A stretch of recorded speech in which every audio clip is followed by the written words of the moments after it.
Coming up, is Jake McCarthy a Rookie of the Year finalist?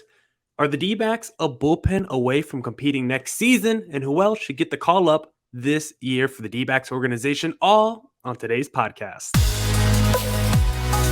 You are Locked On Diamondbacks, your daily Arizona Diamondbacks podcast, part of the Locked On Podcast Network, your team every day.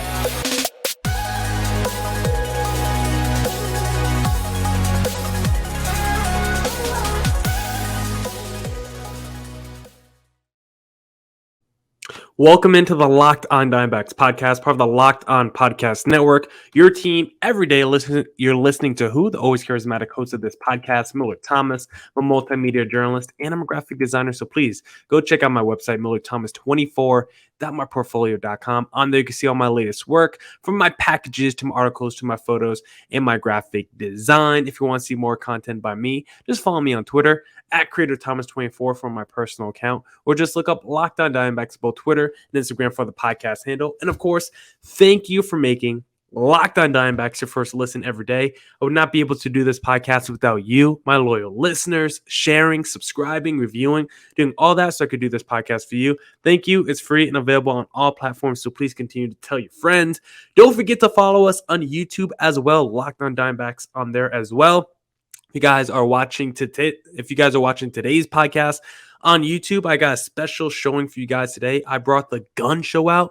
Usually I got a t-shirt or something on, but I'm going to the gym right after this podcast, so I brought out the tank top. So for all the people watching the YouTube show, flexing for the YouTube audience right now. So go check out Locked On Diamondbacks on YouTube if you want to see how yoked up the D-backs host is. But I'm not as yoked as the first guy I want to talk about on today's podcast, and that is Jake McCarthy, because Jake McCarthy, the whole second half of the season, has been yoked up for the D-backs, and I think it's time to start talking about whether or not Jake McCarthy should be a Rookie of the Year finalist, because, of course, this D-backs team, very young, a whole bunch of rookies on this roster up and down. I think entering the season, the guy who we would have pegged as a potential Rookie of the Year finalist of his D-back squad would have been Alek Thomas, one of the top prospects in the D-backs organization. Got called up like the second month of the season. Alek Thomas has played 105 games, so 20 more games than Jake McCarthy. But it's Jake McCarthy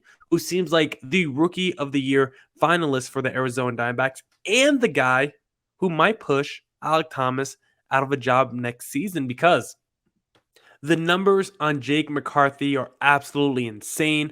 I mean, Jake McCarthy, we've gone through the numbers again, but I'll go through a few more of the numbers, because Jake McCarthy, same guy versus right-handed pitching and against left-handed pitching. I mean, Jake McCarthy is a left-handed batter, and he actually does better against lefties than righties. Against lefties, Jake McCarthy, 324 average, 901 OPS. But guess what? It's okay, because against righties, he's also batting 297 with an 822 OPS. And the sample size is a lot larger against righties versus lefties. But still, when you look at those splits, Jake McCarthy is great no matter who is on the mound. And he's been specifically fire in the second half of the season, because in the first half, Jake McCarthy, 242 average, 725 OPS. But in the second half of the season, 340 average, 911 OPS. And he's gotten even hotter in the September month, because he's batting 395 with 1058 OPS in the month of September. So Jake McCarthy has been just absolutely dynamite for the D-backs this season. He's been a real revelation for this D-back squad, because like I've talked about before, like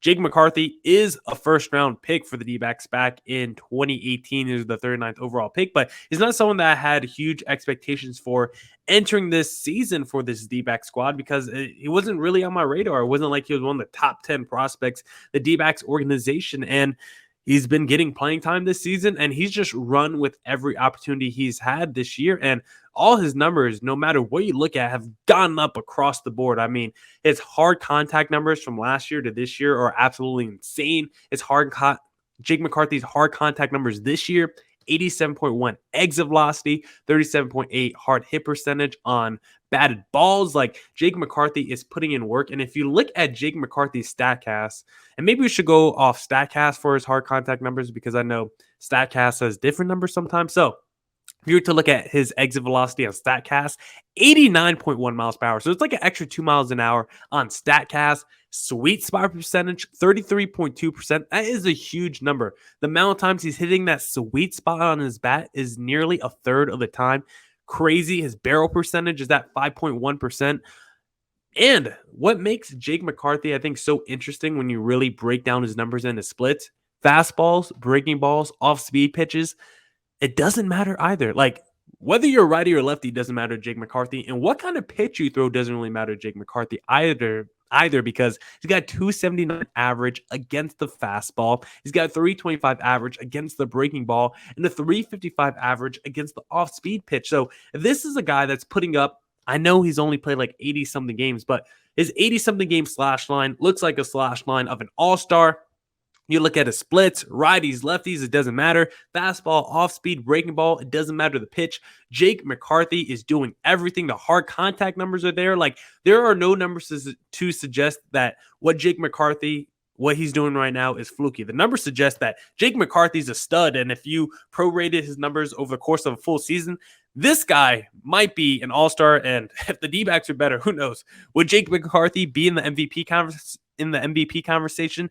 That's probably going a step too far, but if he played a full year, he might have been the Dbacks all-star this season, but why not do one better than an all-star? Why not give him an actual award and give him the NL Rookie of the Year award? Now, I don't think Jake McCarthy will win NL Rookie of the Year, but I do think he should be in the second tier, the second group of NL Rookie of the Years, because the favorites to win NL Rookie of the Year are both from the Braves. Spencer Strider, the pitcher, and Michael Harris, the outfielder of the Braves. Those two guys are probably the leading candidates. If you just look at, like, if you go to any betting site, I suggest Bet Online and look at their odds for NL Rookie of the Year. Spencer Strider and Michael Harris are the two favorites. I mean, Spencer Strider, 125 innings pitched, a 2.7 ERA, 13.8 strikeouts per nine. He's had an absolutely insane season for the Braves. And then if you pull up Michael Harris, which I'm doing right now, 94 games, 311 average, 904 OPS, 18 home runs, 16 stolen bases. So it's like, yeah, okay. Those guys deserve to be higher in the Rookie of the Year voting and finishing higher in the voting than Jake McCarthy. But after those two, I think you can make the real argument that Jake McCarthy could be as high as third on this list. And right now, third seems to be going to Seiya Suzuki of the Cubs. But you can make an argument, Seiya Suzuki, Edward Cabrera, Nick Lodolo, Brandon Donovan, Christopher Morel.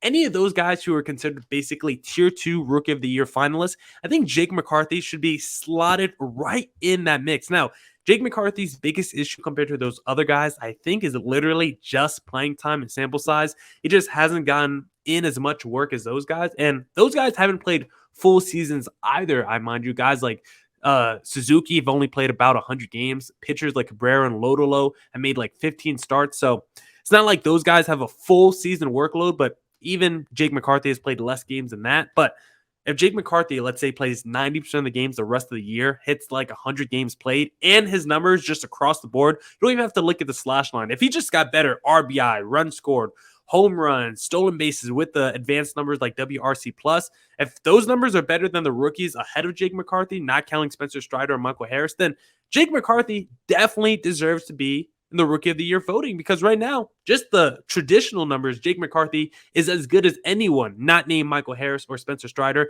and that's with the smaller sample size. Like, he's got as many home runs, stolen bases, put in as much work at the plate as much as anyone ahead of him not named Michael Harris and Spencer Strider, again, as I mentioned. So, should Jake McCarthy be a Rookie of the Year finalist? Hell yeah, he should be. Maybe it's still a little bit early in the season to move him to like that number 3 to number 8 slot in the NL Rookie of the Year finalist voting. But by the end of the year, when Jake McCarthy has played nearly 100 games, he should be as high as number 3 in the Rookie of the Year voting. Now, if you want to place a bet of where Jake McCarthy is going to finish in that Rookie of the Year voting, you need to head to Bet Online. But we are not doing a Bet Online read today. I just had to shout out our favorite sponsors, one of our favorite sponsors, Bet Online. But today's read is actually about Blue Chew, because summer's winding down, the nights are getting longer, but the breeze isn't the only thing that's getting stiff. That's right. This episode is sponsored by Blue Chew. Guys, we all know that confidence can take you far in life. That's especially true in the bedroom, especially when it's time to step up to the plate. That's where Blue Chew comes in. Blue Chew is a unique online service that delivers the same active ingredients as Viagra and Cialis, but in chewable tablets in a fraction of the cost. You can take them anytime, day or night. So you can plan ahead or be ready whenever an opportunity arises. The process is simple. Sign up at bluechew.com, consult with one of their licensed medical providers, and once you're approved, you'll receive your prescription within days. The best part, it's all done online, so no visits to the doctor's office, no awkward conversations, and no waiting in line at the pharmacy. Blue Chew's tablets are made in the USA and prepared and shipped direct to your door in a discreet package. So, they always say first impressions are important. What about lasting impressions? So if you could benefit from extra confidence when it's time to perform, chew it and do it. And we've got a special deal for our listeners. Try Blue Chew free when you use our promo code LOCKEDON at checkout. Just pay $5 shipping. That's bluechew.com, promo code LOCKEDON to receive your first month free. Visit bluechew.com for more details and important safety information. We thank Blue Chew for sponsoring the podcast. All right. Let's get back into the podcast. And next, I want to discuss whether the Dbacks are just a bullpen away from competing for potentially a wild card next season, 2023, because Ryan Nelson, just a fantastic start to his major league career. Literally set the Dbacks franchise record with scoreless innings to start your major league career. So far, 13 innings pitched, no earned runs, 13 strikeouts, and that is an active streak by Ryan Nelson. So theoretically, he could break Zach Gallen's streak if he gets close enough to it. But Ryan Nelson has been phenomenal so far for the D-backs this season. Also, 9 strikeouts per 9 innings, an elite whip, .615. Of course, a really small sample size for Ryan Nelson. But so far, what we've seen from the kid has been literally perfect. There's not much that you could complain about when it comes to Ryan Nelson. If you look at the StatCast numbers for Ryan Nelson, some of the hard contact numbers aren't the greatest, like 90.3 exit velocity, 40.6% hard hit percentage. Like, you don't like to see that for Ryan Nelson, but we know he's mainly a fastball pitcher. He's thrown the fastball more than any other pitch. Actually, if you take his curveball, slider, and changeup and combine all 3 of them, he still hasn't thrown those pitches total more than the fastball, more than the 4-seamer. Because why? The 4-seam fastball is his bread and butter, and it has worked to basically nearly perfection this season. 114 times he's thrown his fastball this year compared to just 26 times for the curveball, 17 for the slider, and 11 for the changeup. But when you look at the numbers, you can see why he's so fastball heavy, because opposing batters have a .97 batting average against his fastball, with an expected batting average of 161 and expected slugging of 243. So the numbers are phenomenal against the fastball. Hard exit velocity, 94.2 miles per hour given up, and that's because he's throwing a fastball. It comes in hard. I don't know what I just said. I tried to say hard, I think, but I also had the word hot. I kind of wanted to say it comes in hot and it comes in hard at the same time, so it just came out. It comes in hard. But his fastball comes in hot, so it leaves even hotter. He throws it at 95.1 miles per hour, so no wonder that exit velocity is so high. But you see Ryan Nelson in his most recent start, he's putting in the work. He's looking dominant on the mound, but it does not matter how good Ryan Nelson pitches. The bullpen comes in, and they just gave up the lead. Of course, it was to the Dodgers, a very tough team, the best offense in baseball, but Ryan Nelson was able to shut them down for 6 innings, no earned runs, 6 strikeouts. He gave up like what, 2 hits, 3 hits? Like, Ryan Nelson was dominant against the LA Dodgers, but the bullpen was not able to pick up Ryan Nelson, and that's been the case the whole second half of the season, because you look at the first half, second half splits.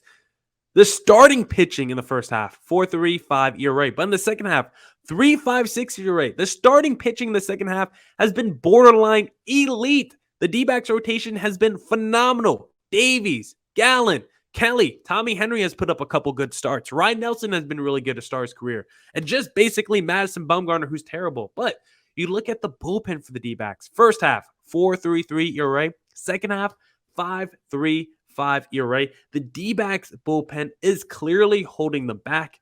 You look at the save percentage, D-backs still can't save a game to save their life. Third worst save percentage in the National League. And guess what? You know the teams behind the D-backs who have a worse save percentage? The Chicago Cubs, the Pittsburgh Pirates, and the team that's tied with the D-backs for the third worst save percentage, the Cincinnati Reds. The D-backs are right in line with the worst teams in the National League when it comes to save percentage because like all those teams, when they get to the ninth inning, they want to blow the game. Those teams don't want to win games. They're happily tanking. The D-backs are a team that should not be like that, but they can't help it. They have no one to throw out from their bullpen, and it's shocking to see because when you actually look at average outs recorded per game in relief or average pitches per game in relief, like how much on average does your reliever go out there? Or, excuse me, this is a better way to phrase it. How much on average does your bullpen go out there and how many outs do they have to record or how many pitches do they throw on average in every game? D-backs, second lowest in baseball. So you know what that means? Their starters are going deep into games. The bullpen has to basically pitch the second fewest amount of times over the course of a season. Only the Dodgers bullpen has to come in games less or pitches less throughout a game than the D-backs bullpen. Because you know why? Guys like Zach Gallen, Merrill Kelly are giving you basically 7 innings every single start. You don't got to worry about it too much. You only need someone to come in for the 8th, the 9th inning, just the last 2 innings, and then you can have a victory. How many games have we seen blown by the D-backs this season because they do not know how to close it? Right now, the D-backs currently have the 5th worst bullpen ERA in the National League. Excuse me, not in the National League. In Major League Baseball, they have the 4th worst ERA, bullpen ERA in the National League. The only teams worse than them, the Rockies, the Royals, the Reds, and Pirates. All those teams are clearly worse than the D-backs, but there is a silver lining because like we've seen and talked about, like the D-backs lineup is very impressive. Like this D-backs lineup is deep and they're going to make some tough decisions with what to do next season because they basically have too many outfielders for their own good when you think of Varsho, Alec Thomas, Corbin Carroll, Jake McCarthy, Stone Garrett. How do you figure it out? Emmanuel Rivera and Josh Rojas, who's playing third base. You still got Ketel Marte, who's having a down season. Like imagine if Ketel Marte gets back to all-star MVP Ketel Marte with the guys we have in our lineup. Christian Walker all of a sudden is an all-star level first baseman, or at least he looks like it. And Carson Kelly still not a scrub. Maybe Carson Kelly is never going to be an all-star level catcher, but I don't think he's a scrub by any means. So the lineup should definitely be locked in for the D-backs next season. The starting rotation, yeah, we probably need one more number 3 starter or something like that. But if we just run it back with a Gallen, Merrill Kelly, a Davies, and then you throw in a young guy like a Ryan Nelson or someone else, like that could be good enough to compete. It literally just comes down to the bullpen. And we've talked about this before. Mike Hazen's only offseason need is the bullpen. That should be your first priority, second priority, third priority. Your whole priority list should just say bullpen, bullpen, bullpen on it. And Mike Hazen literally needs to go out there and sign like 8 guys this offseason. I want Mike Hazen to go out there and commit like $100 million to the bullpen. Like go out there and sign 5 guys for $10 million each. And make sure they're not 38 or older like every other guy you signed with the Mark Melancons and the Oliver Perez's of the world, because those guys aren't good. We need young guys, fresh arms that could handle a workload over the course of a season, and preferably guys that could throw hard. The D-backs do not have enough bullpen guys that could throw hard. They barely have any. So Mike Hazen, that's your big offseason wish list, because I believe the D-backs in 2023 could definitely compete for a postseason or a wild card spot. But first, they have to get their bullpen in order. Now, I want to discuss one of those guys that could be called up to the D-backs this season and maybe help out their bullpen next year. But before we get there, I first actually want to just shine.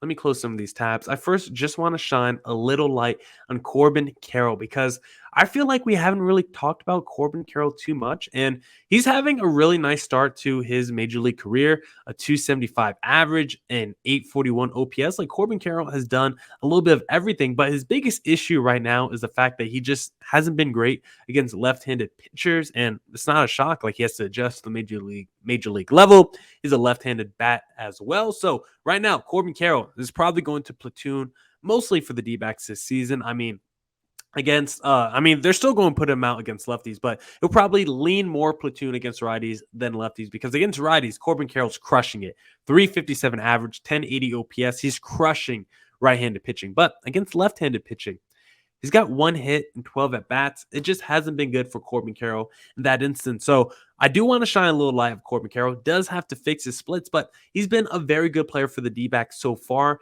to the early start of his career. I think Corbin Carroll is the real deal. I think he's shown us flashes already that this guy could potentially be a future, more than just an all-star, a superstar for this D-backs team. I mean, if you just look at the hard hit percentage, I mean, exit velocity, 88.5 miles per hour, hard hit percentage, 44.4 percentage on the hard hit percentage. So, he makes good hard contact. This is someone that shouldn't strike out a lot. When you look at his base running, this is someone that's going to create havoc on the bases. Like, I want to see a full season of Varsho, Rojas, Alec Thomas, Corbin Carroll, those guys on the bases. I probably left out somebody. Jake McCarthy, I don't know if I said him. Like, the D-backs next season should have 3 to 6 guys that could steal 20 plus bags in their lineup. Like, it's going to be absolutely insane. And Corbin Carroll might be the fastest player, not just on this team, but in Major League Baseball. His sprint speed is absolutely insane. So I want to see Corbin Carroll continue to pick it up, continue to impress, and continue to make adjustments to the Major League level, because we've talked a lot about the pitching, about how for the D-backs to be good, because we believe in their lineup, it's their pitching that really needs to get figured out and needs to pop when you look at these minor leaguers. But we just assume the guys like Corbin Carroll and Jordan Lawler are going to pop. Like, we always say the lineup is going to be dynamite over the next 3 years, and the lineup is going to be good enough to make the postseason.